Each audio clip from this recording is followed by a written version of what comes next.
संजय राउत ये कहते हैं कैबिनेट में गैंग वॉर होने वाला है। राउत नहीं कह रहे तो भी अपोजिशन के दूसरे लीडर्स उसका नाम मतलब है। 8 ब्लास्ट को लेकर मालेगांव ब्लास्ट का आज कोर्ट ने फैसला दिया है। उस कोर्ट के फैसले का मैं स्वागत करता हूं। 17 साल हुए, 17 साल के बाद इतना बड़ा समय ये जो बेकसूर लोगों ने बिताया है जेल में, ये उनके लिए बहुत ही दुर्भाग्यपूर्ण रहा है। और आज यहां पर मालेगांव कोर्ट ने उनको बेकसूर निर्दोष साबित किया है। सिर्फ डाउट या संशय के आधार पर, संदेह के आधार पर कोई भी आरोपी नहीं बन सकता या सजा नहीं दे सकते। ऐसा कोर्ट का ऑब्जर्वेशन और कोर्ट का निर्णय है। मैं उनका स्वागत करता हूं। एक बात की याद दिलाना चाहता हूं, जब मुंबई में, महाराष्ट्र में, पूरे देश भर में जब आतंकवादी हमले हो रहे थे, बम ब्लास्ट हो रहे थे, तब यूपीए का गवर्नमेंट था, कांग्रेस गवर्नमेंट था। तब उन्होंने कहा था आतंकवाद, दहशतवाद को कोई रंग नहीं होता, कोई कलर नहीं होता, कोई धर्म नहीं होता, कोई नाम नहीं होता। लेकिन आज मालेगांव के जब बम ब्लास्ट में उन्होंने कहा ये भगवा आतंकवाद है, ये भगवा दहशतवाद है, और ये पूरी तरह षड्यंत्र था उनका। ये बहुत बड़ी साजिश थी भगवे को बदनाम करने की, हिंदुत्व को बदनाम करने की। हिंदू ये सहनशील जरूर है, लेकिन वो देशभक्त है, देश प्रेमी है। और हमारे बाला साहब ठाकरे जी हमेशा कहते थे कि जो भी देश प्रेमी है, जो भी जाति पाति का हो, वो हमारा है। जो पाकिस्तान प्रेमी है, वो जो भी जाति पाति का हो, वो हमारा दुश्मन है।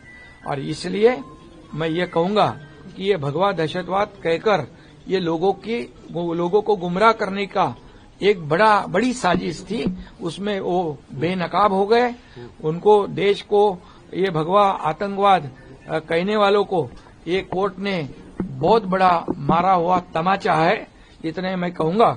और ये साबित हुआ है, सच सच होता है, दूध का दूध और पानी का पानी हुआ है।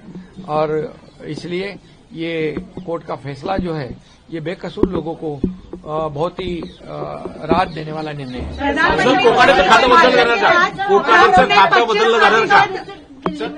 सर, सवाल ये क्या कह रही है कि भगवा की जीत है। आज ये जो फैसला आया है उसको भगवा की जीत बता रही है साध्वी प्रज्ञा। सही बात है, क्योंकि उन्होंने भी बहुत अत्याचार सहन किए हैं। इतने 17 साल उनका कोई भी दोष नहीं होते हुए बेकसूर लोगों को जेल में रहना पड़ा। ये इसका आत्मचिंतन, और सही माने में जिन्होंने ये साजिश रची थी उस वक्त के यूपीए सरकार ने, वहां के जबकि राज्यकर्ताओं ने माफी भी मांगनी चाहिए। और इनको जो है, मैं तो कहूंगा कि जो गलत किया है उनके ऊपर कार्रवाई भी होनी चाहिए। ट्रंप ने 25% टैरिफ की अनाउंस। सर, इससे पहले सवाल ये है सर, कांग्रेस पार्टी ये कह रही है कि जांच एजेंसियां भी तो केंद्र सरकार और राज्य सरकार के अधीन है, वो क्यों नहीं जांच कर रहे? 17 साल लग गए तो कौन है? तो कौन थे तभी केंद्र में? तो भाई कौन थे राज्य में? कौन थे? कांग्रेस, यूपीए गवर्नमेंट थी। तो क्यों वो जांच किसने की? उन्होंने तो की जांच। इसलिए ये जिम्मेदारी दूसरे के ऊपर नहीं थोप सकते हैं। खुद के गिरेबान में झांक कर देखने की आवश्यकता है कि दोषी कौन है। और इसलिए मैं जो कहा है कि कोर्ट का निर्णय उचित है, स्वागत किया।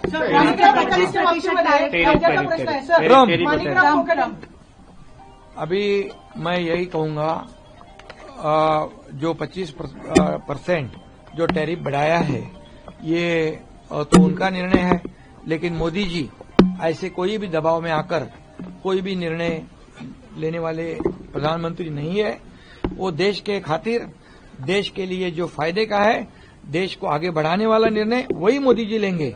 और मैं इतना ही कहूंगा कि टेरर हो या टैरिफ, इसमें ये विपक्ष ने देश के साथ रहना चाहिए, हमारे जवानों के साथ रहना चाहिए, प्रधानमंत्री जी के साथ रहना चाहिए। ये दुर्भाग्य की बात है, ये टैरिफ पर भी ये खुशियां मना रहे विपक्ष वाले। और टेरर जब हुआ, ये टेररिस्ट अटैक हुआ, उस पर भी वे विपक्ष खुशियां मना रहे थे। उन्होंने देश के साथ, हमारे प्रधानमंत्री जी के साथ आगे बढ़कर देश के प्रति प्रेम व्यक्त करना चाहिए था। लेकिन वो तो पाकिस्तान की बोली बोलते हैं।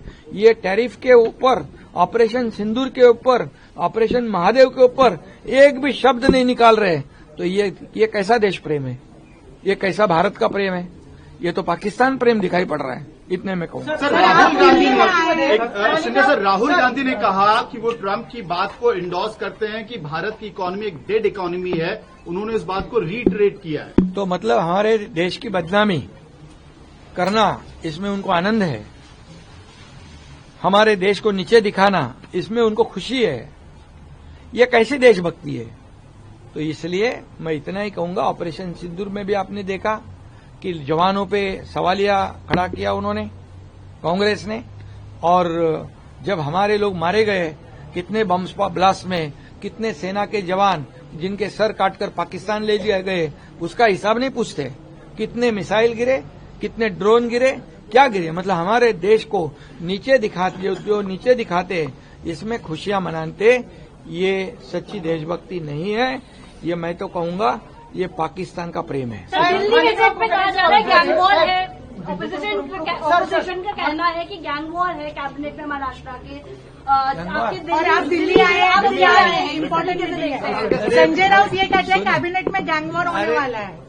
राउत नहीं कह रहे तो भी अपोजिशन की दूसरे लीडर्स उसका नाम मतलब है। आप समझदार हैं। तो वो इतना ही मैं कहूंगा। देखिए, मैं हर साल हर सेशन में, पार्लियामेंट सेशन जब होता है तब मैं आता हूं, हमारे जो सांसद है उनसे बातचीत करता हूं। और हमारी एनडीए जो है, ये एनडीए मजबूती से इस विपक्ष को पूरा भारी पड़ रही है। ये भी हमारी शिवसेना दिखा रही है।